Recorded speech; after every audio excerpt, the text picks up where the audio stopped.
Welcome to ED 621C Module 11, Designing Traditional Test Items. For this module, you're going to be needing your unit again, and you're also going to be needing some student work, which I'll get to toward the end of this screencast and explaining. So in this module, you're going to be developing a bank of traditional test items for your unit and as practice for developing different types of test items per Nolan and Taylor book. So why is it important to know how to develop traditional classroom assessments? Because you will eventually need to plan, design, build, and evaluate tests that truly assess what students want to learn. If you remember, we've intermittently talked about our professional eye. Not every published curriculum you will encounter provides adequately designed or targeted assessments. At best, tests provide opportunities for reflection and reteaching, and at worst, they provide accountability for coverage. If you're designing your own curriculum, you will need some objective measures of how students are progressing with the content, and that is purportedly what traditional test items give you. And each type has a particular purpose. If you want to know what your students learned in relationship to your learning targets, you must either create or select assessment items that will provide evidence of what students have learned. And we've talked about this with GRASPs and the rubrics and even in ED 621A and B. But now we're really digging into actual test items. Poorly written or invalid test items will give you and your students poor information and make it hard to adjust instruction to meet students' real needs. You may have seen something like this in other classes, the relationship between learning goals, instruction, and assessment. So your learning goals, your identified results, what you want to have happen, lead you to your learning activities and your planning experiences and instruction. And actually this arrow should be like recursive, going both ways. And your assessment strategies are how you determine that they've learned what you want them to learn. And then they can understand and apply it. Also, as you know, the assessment strategies provide a foundation for instruction, so it can go the other direction as well, always with the learning goals in mind. So, important tips for building a test. Plan, plan, plan before instruction, so you know what you're instructing toward. Test maps are for individual tests with multiple types of items. And in Taylor and Nolan, there's a very nice and complete test map, which we're not doing in this particular module. It is something that you might do well to consider because it uses a variety of different assessments, not just the traditional test items, but also performance tasks and also other types of performance and assessment opportunities. Assessment plans are the guides for the unit, the quarter, the semester, however you're using them. They are based directly on your learning objectives and instruction, so they're the foundation for your instruction, but they're the basis for the objectives. They are intimately related, as you now know.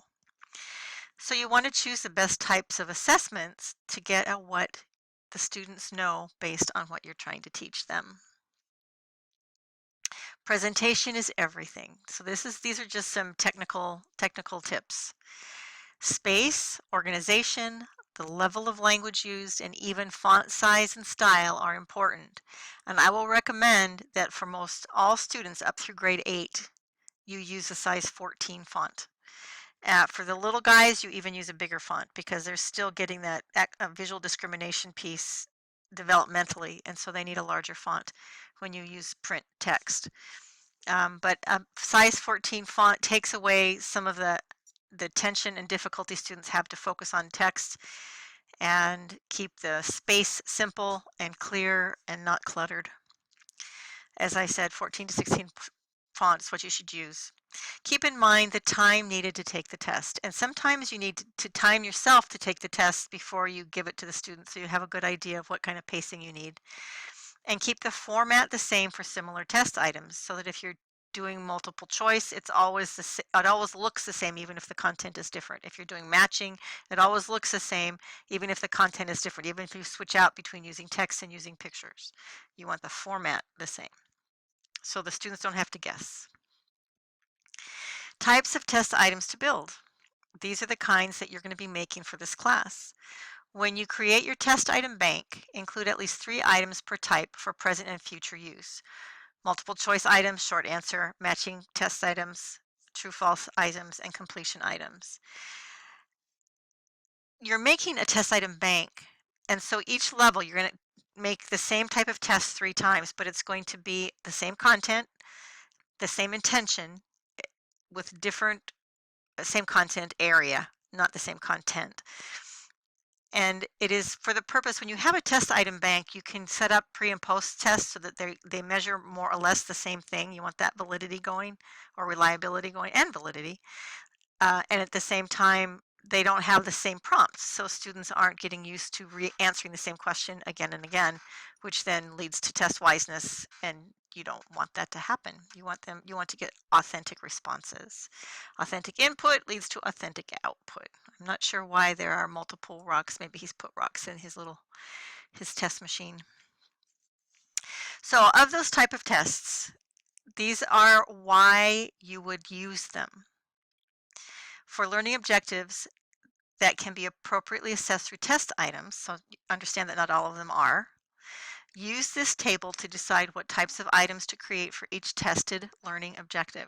So if you want just recognition and recall of facts, if you're thinking of Bloom here, right, or Krathwohl, you can use multiple choice items, short answer items, sentence completion items, true false items, and matching. So across the top, you have the five types of test items that will get you recognition and recall of facts. Simple application of knowledge, the same set of tests. Simple comprehension of information, notice they are different. You can still get to comprehension with multiple choice and definitely short answer. Close items are designed for comprehension. They're not designed for vocabulary knowledge. In other words, don't use a close item test to test if they know their vocabulary words. That's not what they're for. Simple application of skills, same. With comprehensive information, true, false, and matching can also work. For application, you get more narrow and you're moving toward the other side of this group of types of tests towards essay, performance, and multiple choice and short answer. So there's like, these require more extended response, and these require less extended response and more concrete, direct, fixed responses. So demonstration or application of conceptual understanding, you're getting more into the extended response items here. Demonstration of a component of a larger authentic performance. An authentic performance immediately takes away items such as multiple choice. So you've got essay, performance, and short answer questions for that. Analysis of documents, data, or other information. Again, extended responses and multiple choice because you can distinguish what would be a correct use of a type of analysis of data or not. Evaluation of original documents, data, and other information. You're looking more extended responses. Interpretation of text, graphic, or other stimuli, same. Multi-step applications of concepts, knowledge, and skills. Performance tasks, and this is what your culminating performance task was. And so it is not a traditional test item. So what we're really looking at for the purposes of this particular module are looking at these here. These are not so much extended responses. Short answer items are limited extended response. Multiple choice items can be used for just almost everything, right? As can short answer. So this is just a gauge for you to use when you're looking at what kind of information you're going to look for when you create your test items. You're looking at Bloom and Krathwohl, always thinking that it's okay to look for recall, but you want to really access that higher order thinking. Beware of the what question, list question, how many question, who questions. Sometimes you need them, but you really want to look at student understanding. If you remember the 6 facets of understanding, can they apply it? Do they have empathy? And those 6 facets, which I don't have memorized. How many years did the Civil War last? Well, I could say 5. I'm not sure if that's right. How did the Battle of Gettysburg affect the outcome of the Civil War? That requires higher level thinking. It also requires a completely different type of response. The first one is not only short answer, but it's a one number response, which requires only that somebody can recall the fact. Is that important? Does it show you that they understand anything about the Civil War other than it lasted how many years? How did the Battle of Gettysburg affect the outcome of the Civil War? However, it requires the students really apply their knowledge and extend their answer to demonstrate their understanding. So think about when you're developing tests in general, what you really want students to do and how you really want them to show you that they understand and can apply what they've learned. So we always have the question of reliability and validity. Of course, the more fixed an answer is, the more likely it is to be reliable. Validity really depends on how much it really tests what you want them to demonstrate. It relates to the degree to which the collection of items on the test truly represents the breadth and depth of knowledge and skills to be learned in the tested subject. Does it fairly represent what has been learned? Does it truly represent what has been learned? Does the assessment match the instruction? Remember that they are intimately tied together. And use varied but valid item types, which is why we're making the test bank to start with. So validity, I'll look at the right side in the inset here. A degree a measuring procedure accurately reflects or assesses or captures the specific concept that the researcher is attempting to measure. Reliability and validity are not the same. Validity has to do with meaning and congruence. How reliability has to do to the extent a measuring procedure yields consistent results on repeated administration of the scale. So we talked about inter-rater reliability with the rubric, that if you give it to another person, will they get similar results to you given the same piece of student work? Things to consider for reliability are the directions and expectations clear? So in your traditional test items, please make sure to include directions. Do not assume I know what they are, and do not assume the students know what they are. Do the scoring rules show clear and meaningful distinctions between knowledge and skill? That was especially true for our rubrics. Are the scoring rules consistently applied? Not only inter-rater reliability, but does everybody get the same score based on the same answer? In other words, how can you avoid favoritism, bias, and so forth? How do the above elements provide a consistent level of generalization applicable to the content and to student skills? So that if I get this information, does that really show me how it applies to what the student has learned and their skills in using it and understanding it? General rule: if you're going to use pre-published assessments, which you will, always review the assessments provided by the publishers to ensure that they really do meet your learning objectives and goals and will give both you and the stakeholders meaningful information. You will find, especially in assessments that you don't create, that there will be much more information requested of the student than you may want or that you have covered. So you're going to have to do triage. You're going to have to pull items out that do not apply to what's been taught because you haven't gotten to that teaching. In some cases, you're going to need to give the students that assessment anyway because there's some kind of comparison that's being done that requires those items whether the students know them or not. So you just know that they may and may not. They probably 50% chance of knowing it, 50% not. The other big question with assessments in general, and you'll find this true with standardized state testing in particular, is the difference between accommodations and modifications. And you think about this, fair isn't always equal. Accommodations are for people that have certain disabilities or certain situations. For example, if they're English language learners, they may get extended time. They may get to use a dictionary for their math. They may get to use a ruler. In math, an accommodation is using a ruler or a protractor and so forth.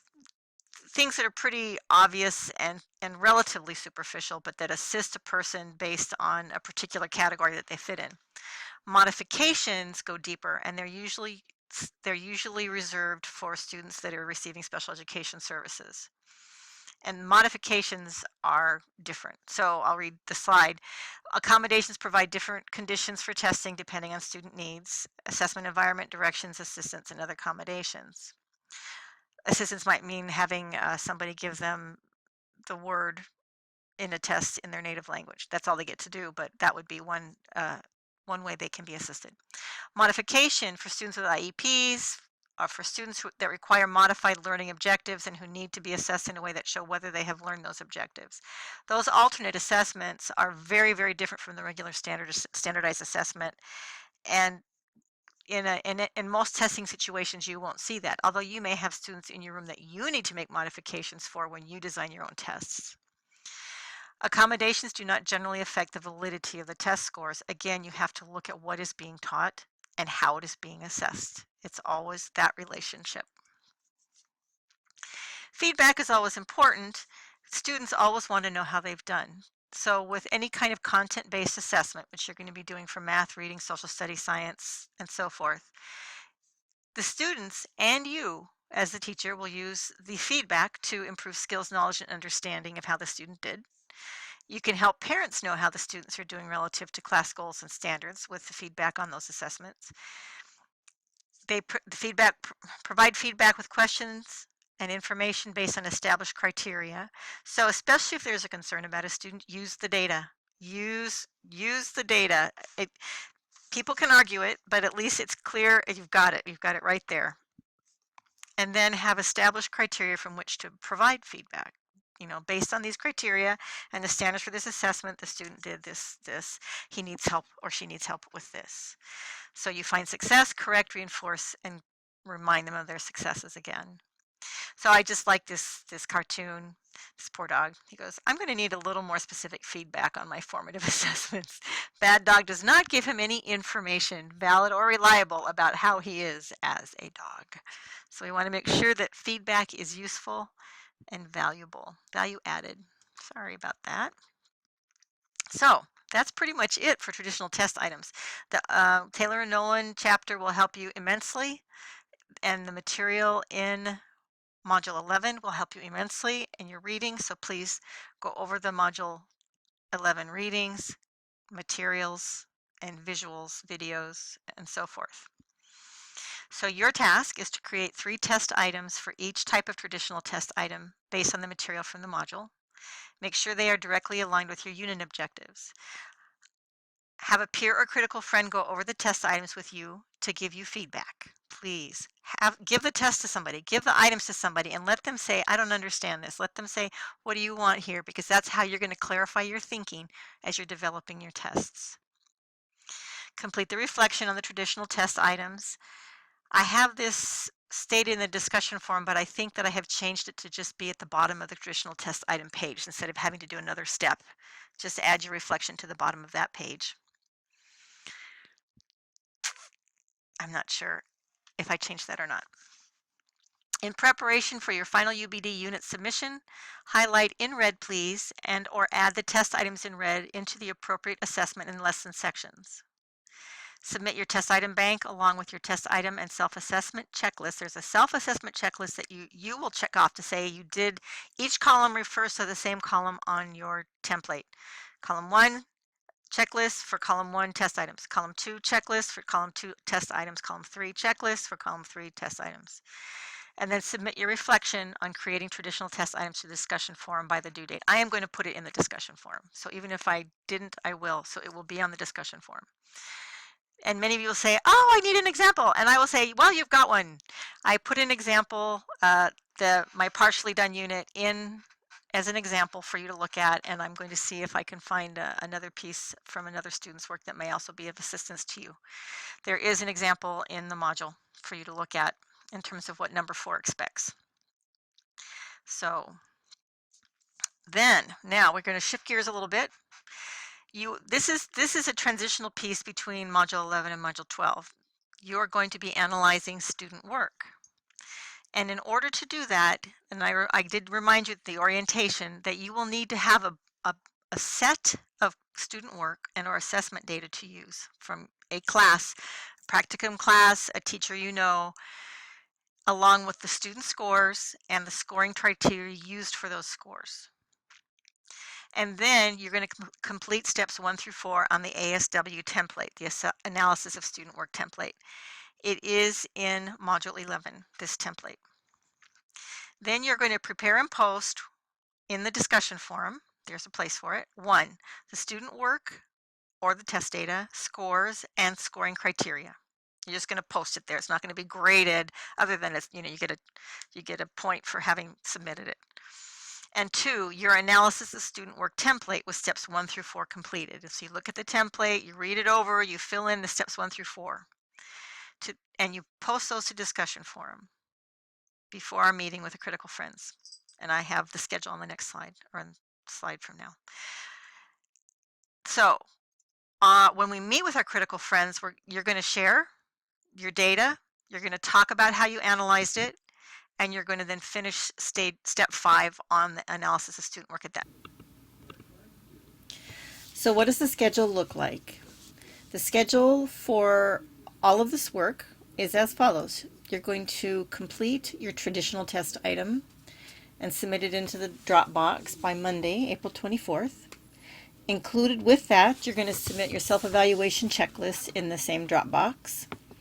And then you have a reflection on the process that you used to develop the traditional test items in the discussion forum. And those are all due 9 a.m.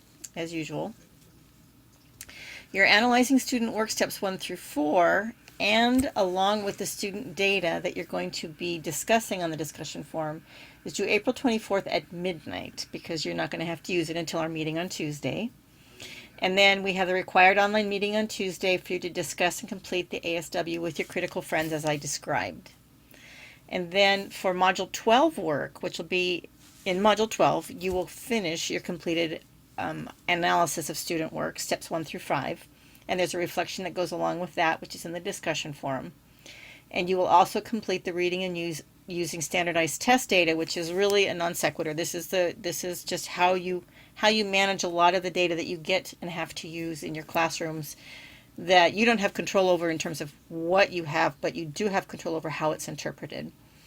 And that's due May 1st, and that's with Chapter 12 in the Tyler book. So you need to make sure and read that. So with that, we've got an interesting couple of modules to work through. I know you'll have questions. As always, ask me questions, send me emails as needed. So have a great time developing these items. I think you'll find them challenging, but productive.